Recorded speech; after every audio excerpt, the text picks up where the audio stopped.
Hello and welcome back to Curiosity Lounge. Before we start, hit that red subscribe button so that you never miss out on any of our videos.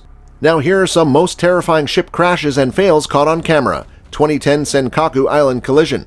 From the past decade until now, the Senkaku Island, currently controlled by Japan, has been an area of interest for China. In this video taken in September 2010, a Chinese trawler named Min Jin Yu 5179 enters the disputed waters of Senkaku. When the patrol boat of the Japanese Coast Guard Mizuki spotted them, they immediately ordered the Chinese vessel to stop for an inspection because the Chinese ship was extremely out of bounds and they were too close to the restricted part of Senkaku Islands where they have no rights to fish. While the Japanese Coast Guard tries to intervene and block the Chinese vessel, the collision happened. The following day, the Japanese Coast Guard took action and boarded the Chinese trawler and arrested them, the captain and the crew of the vessel, for obstruction and illegal fishing. This caused both an uproar in both countries, and after long negotiations on both sides on September 13th that year, the crew was released following the release of the captain on the 24th of September. Cruise ship crashes on land.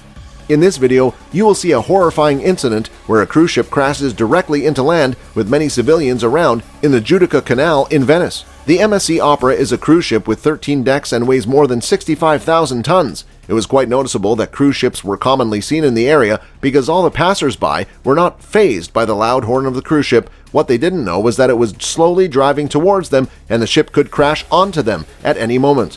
A passenger managed to take footage above the deck, and many were wondering why the people below weren't running away from the gigantic ship heading their way. When the cruise ship hit the land, the people below noticed and they started fleeing away from the scene.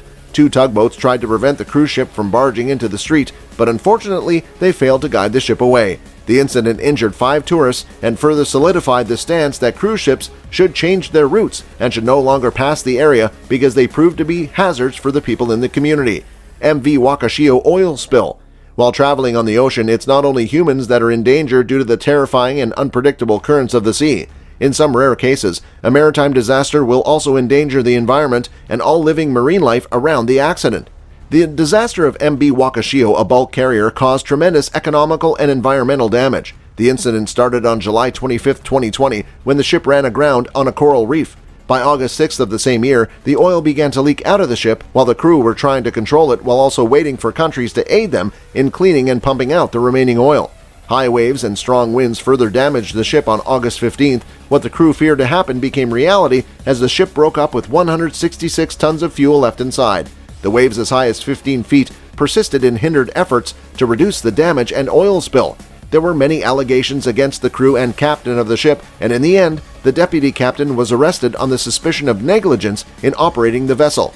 The cleanup of the massive oil spill caused by the incident took months to complete, and even still, there's already damage to the surrounding biodiversity. Vita Spirit plows into 18th century mansion.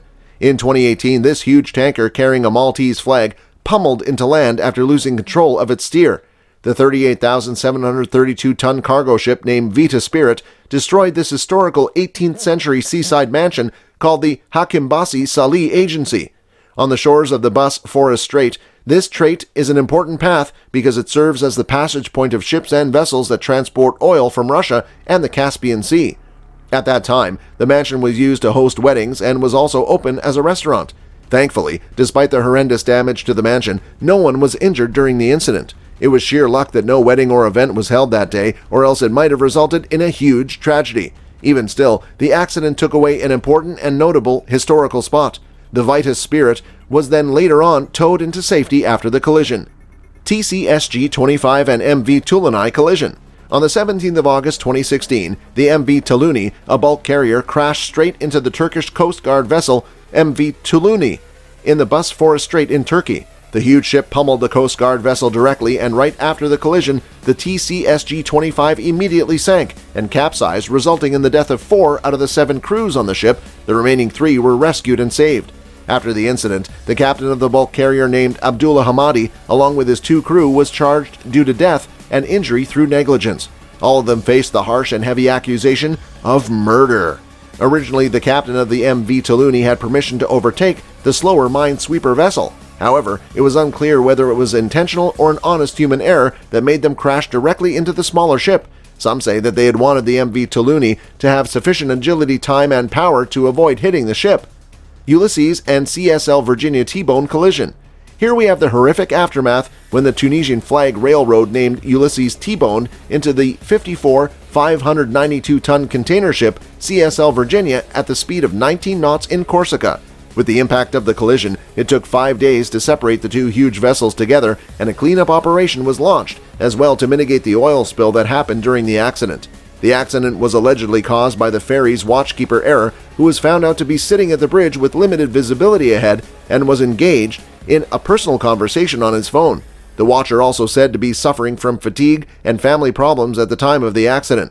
The authorities found out in the subsequent investigation that the CSL Virginia was detected by the ferry's radar long before the accident, and the watchkeeper failed to do his job on giving visual or radar assessment. The defective binoculars on the Ulysses were also pointed out. The collision cost an estimated 23.5 million euros for the combined cost of the vessels and the cleanup operation done after the accident. That's all for today. I hope you liked the video. If you did, make sure to hit that like button and subscribe to the channel so that you never miss any amazing video from us.